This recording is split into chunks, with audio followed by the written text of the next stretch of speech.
Ibu-ibu, usia bukan halangan. Yuk kita semangat menghafal Quran.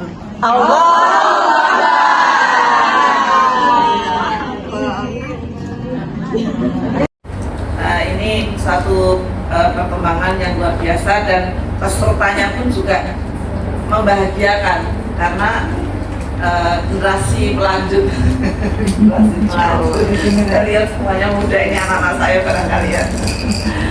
Oke. Sedikit perkenalan, saya Unggul Hidayati. Saya tinggal di Pondok Betung.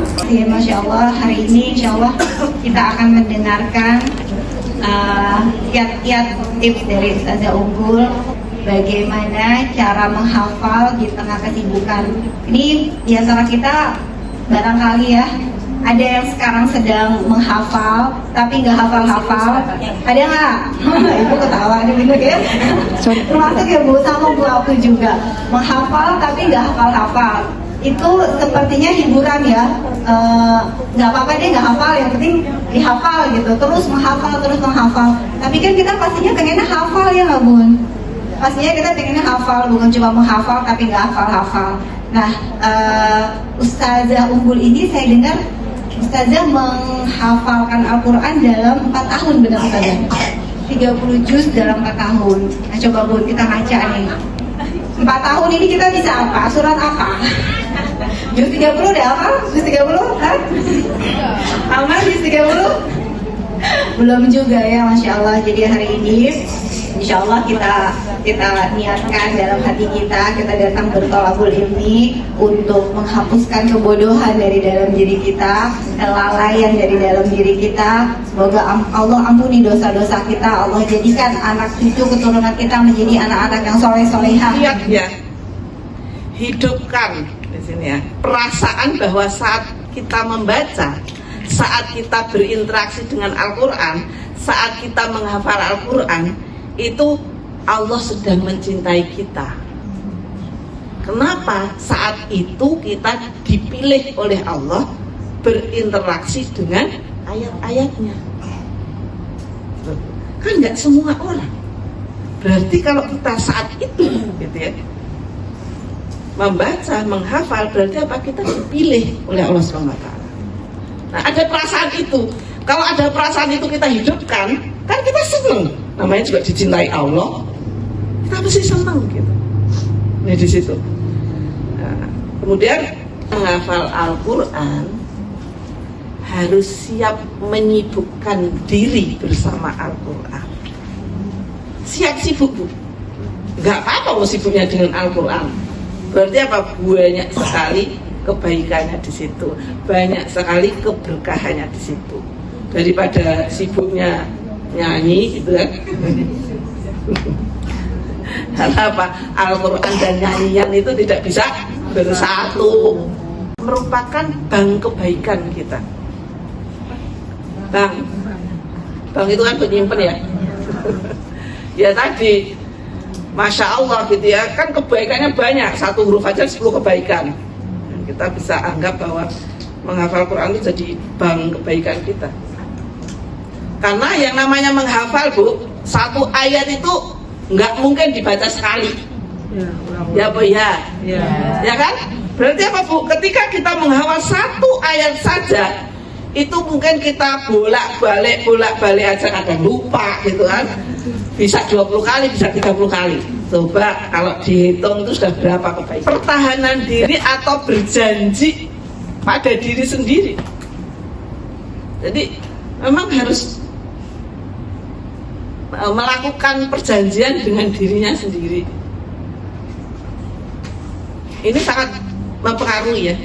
Ibu-ibu sekalian aja kalau mau mengejar cita-cita, itu kalau aku pengen nanti gitu misalnya, dulu ketika masih SMA gitu ya, aku pokoknya nanti mau jadi dokter.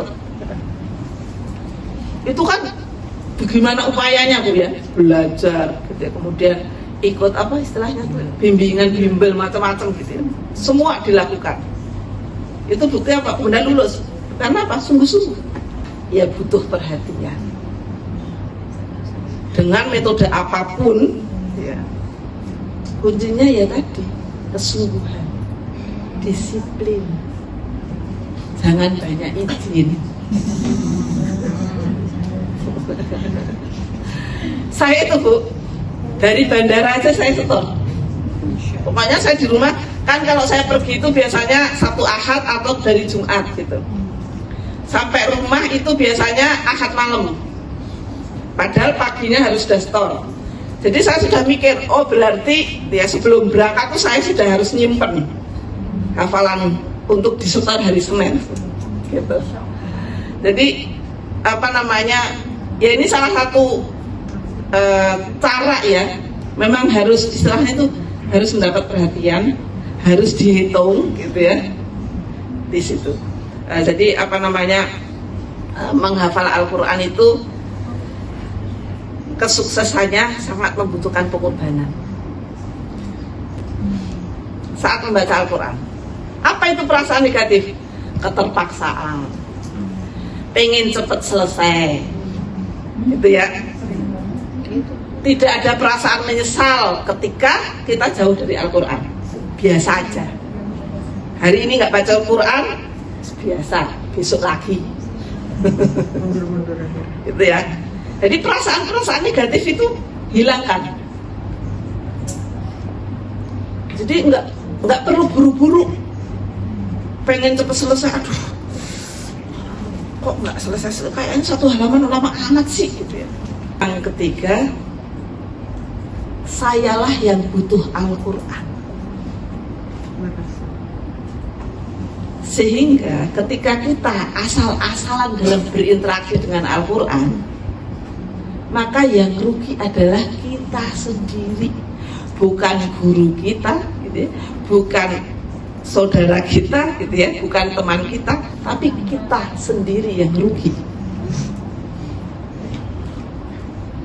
Kemudian kadang-kadang terjangkiti malas ya, paksakan, itu kuncinya. Memang dalam kita beramal itu kadang-kadang memang harus dipaksakan. Kalau enggak, kita ini banyak maklumi diri, ya toh? Ya. Maklum kan udah capek ngurusin pengajian yang tadi misalnya gitu ya, kan udah itu kan udah amal baik juga, udah jadi panitia ini. Udah nggak usah sholat duha nggak apa-apa, terus malam nggak usah bangun nggak apa-apa, udah capek. Bahwa kitalah pemenangnya dalam pertarungan jiwa. Kan dalam hati kita ini Bu, ini kan ada pasukan malaikat, ada pasukan setan, ya kan? Berkecamuk di sini. Fa'alhamaha fujuraha wa taqwaha. Dalam hati kita tuh ada fujur, ada takwa. Tergantung yang menekan itu siapa. Kalau yang ditekan adalah fujurnya, maka yang tampak adalah ketakwaannya. Seperti halnya tadi pertarungan barisan malaikat dan pertarungan barisan setan. Siapa yang menang? Gitu ya. Maka buktikan bahwa kitalah pemenangnya dalam pertarungan jiwa kita. Jangan mau dikalahkan setan Bu. Gitu ya. Jangan mau dikalahkan setan. Menghafal Al-Quran itu mendapatkan keberkahan waktu dan menjadi manusia yang produktif. Sehingga apa? Terhindar dari waktu yang sia-sia. Karena kita mesti berpikir, daripada begitu buat murojaah, daripada begitu, akhirnya begitu gitu. Kalau kita sudah bersahabat dengan Al-Quran itu begitu, daripada begitu gitu. Jadi kembalinya gitu ya, hidup kita itu ke Al-Quran, ke Al-Quran, ke Al-Quran gitu. Jadi kita itu menjadi manusia yang produktif ya. Ke Al-Quran itu juga surat Al-Ankabut ayat 69. A'udzubillahi minasyaitonirrajim. Walladzina jahadu fina lanahdiyannahum subulana wa innallaha lama'al muhsinin.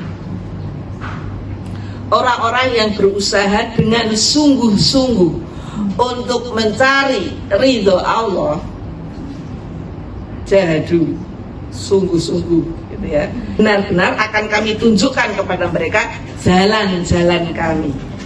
Sesungguhnya Allah bersama orang-orang yang berbuat baik. Nih, jadi syarat istiqomah apa? Sungguh-sungguh.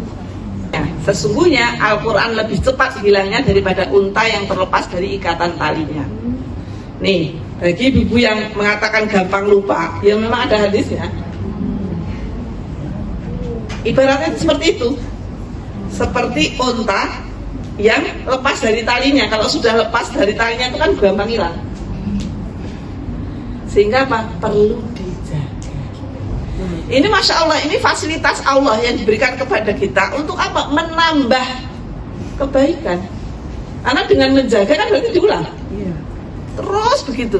Berarti apa? Dapat terus tambahan pahala, tambahan kebaikan, begitu seterusnya. MT Horatanisa sudah 20 tahun lebih ya, berarti Ustazah juga sudah dari 20 tahun yang lalu sudah mengajar